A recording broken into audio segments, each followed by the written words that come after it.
welcome back to my channel. My name is Ayelet and I am the mother of a 16-month-old. We practice Montessori at home. I'm Montessori certified and we've been practicing Montessori at home since birth. Today I wanted to talk to you about toy rotations. So I actually just did a big toy rotation yesterday, one that was larger than I usually do actually. So I'm going to talk more about my philosophy of toy rotations, but generally I rotate a few things. This one I did a lot more items because it had really been a while. So one quick note before I start is simply the why. Why rotate toys? So we rotate toys because we find that there's fresher play, more engaged play when we're getting something that has been a bit new and more exciting, but also because children change. A big part of Montessori is following the child and really meeting them with materials at their developmental stage. So Montessori toys are, Montessori aligned toys. I actually have a video coming to discuss this. Montessori aligned toys are, in general, are really made for a specific developmental stage. So rotate toys because children don't stay the same, and also because sometimes a toy works in one way at one stage and might work in a different way at a different stage, etc. So it's just a way to get more engaged play because things are new, but also to make sure that we're really meeting our child at their current interests and their current developmental needs. So the first question I get asked all the time about toy rotations is how often? And that's really variable. I do not have a set schedule.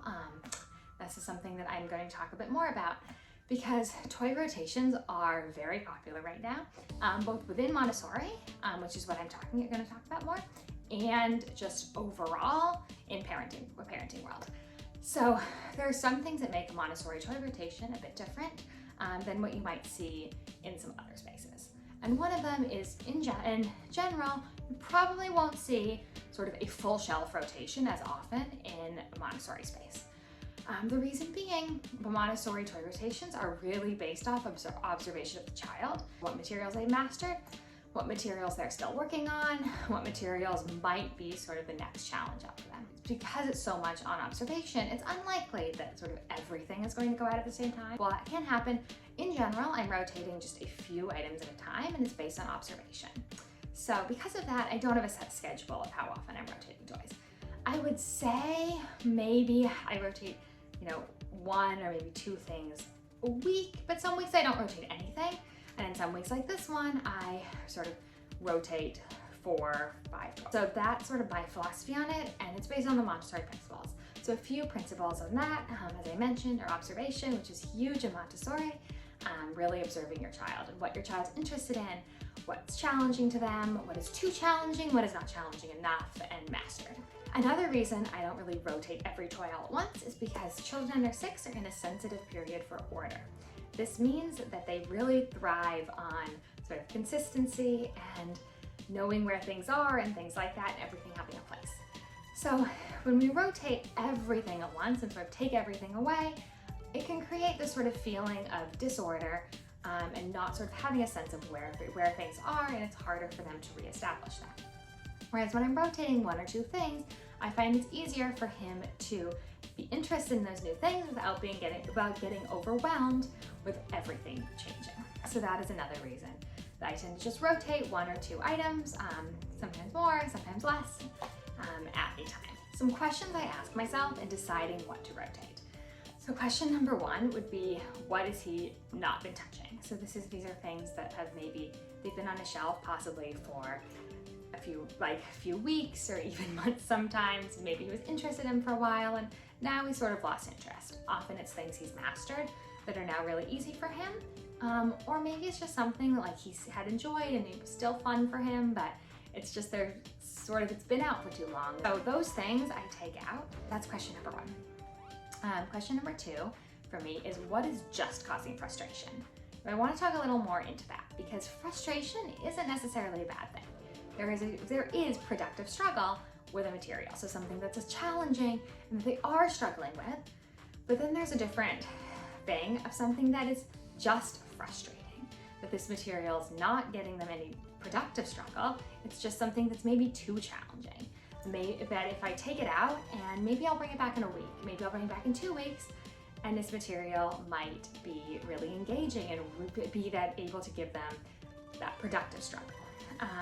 But when a material is just frustrating him, that's when I'm just like, it needs to take a break. There are times there might be something that was untouched because it's not really at his level. Like it's something that is too challenging. Maybe it's not causing frustration because maybe he just doesn't get it, or maybe he's using it in a way that just, isn't, I don't want to say not the intended purpose, because sometimes, he uses material that is not the way it's intended, and that's totally great. But sometimes if a material is being used in a way that just, it's not being used at all for the intended purpose, say you're throwing rings, we have this ring stacker here. He actually struggled with this one for quite some time, and I took it out and then put it back. But say you have this ring stacker and it's being used, but they're just like throwing the rings. There are balls for throwing, there are safer things for throwing. It's not that they're necessarily frustrated by it. That's something that I would also take out. If there is an intended use and it's just he's not getting it at all.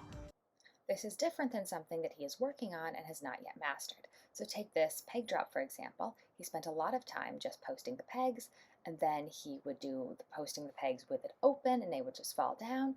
And it was a while before he figured out how to actually open it while the pegs were in there. But throughout all of these stages, he was very much working on this material. Because of that, we had this material out for quite some time. How do I decide what to rotate in? So I'm going to give a few examples. My goal when I'm rotating something in is to say, what has he mastered and what might be the next challenge on that? Or, what is he showing interest in? So that's all about the observation. What is he showing interest in? Is he showing interest in stacking something? Maybe I'll put out some blocks to stack, or I had these pebbles that could be stacked. And I brought those out when I saw him stacking other things. I had seen him, he had two puzzle pieces and he was banging them together. So I brought out symbols. So just looking for what he's showing interest in, and then seeing what materials I have that I could bring out. Another example is looking at what sort of is going to be a more challenging version of something he's enjoying. So he's been enjoying this ring stacker for a while. This has actually been out for quite some time because he always comes back to it. It's like, what could be a way to keep the skill going, but with something a bit more challenging? So at that point, I brought out this threading material. So this, and you thread it like this. So this is more challenging because it requires him to hold the rod in one hand and thread with the other hand. And hold it steady versus this one where it's flat and he's going like this. So that was an example of bringing something out that would be sort of using the same interests he has, but more challenging, and it was a total hit. He absolutely loved it. Other times there will be sort of a clear next level, going from a single piece puzzle to a multi-piece puzzle, for example. He's now doing a multi-piece puzzle that has these different sizes. But he originally started with the single piece puzzle. So when he was interested in puzzles, but once he'd mastered this, I moved on to the square and the triangle. Then once he'd mastered all the different shapes, moved on to a multi-piece one. So just building on the skills that we know are present. Another question I get asked a lot is, how many materials do I have out at a time? So here on my shelf here, we have 3 on the top and 2 on the bottom, and then these on the very top, which this has been forever. It's rarely used, but it's just something to have on here. These are just teeters, and then this stacker, which he does love. So here I have, I guess, 6 really things he actually uses on the shelf. And in our living room, we have probably 4 items usually at a given time. A principle on it is to limit the number instead of having sort of everything out at once. Another thing I want to mention is I also do sometimes, plenty of times actually, rotate in a material that he had been using a while ago. So this is something that he'd been enjoying, or maybe hadn't been ready for yet, but generally often has been enjoying, and sort of lost interest in because it'd been out for a while. I'll bring it back in, and it's fresh and exciting again. So that's something that I really love about toy rotations, is that it makes older toys exciting again, as that stacker that I just showed you, that had been away for a while and then it came back and it was exciting and new. And it's also interesting in that to see the different ways he interacts with the material at different ages. So when Nat was out at 11 months, he was interacting very differently than he's interacting with it now at 16 months. So that's just an important note, is this isn't, getting new toys every couple weeks.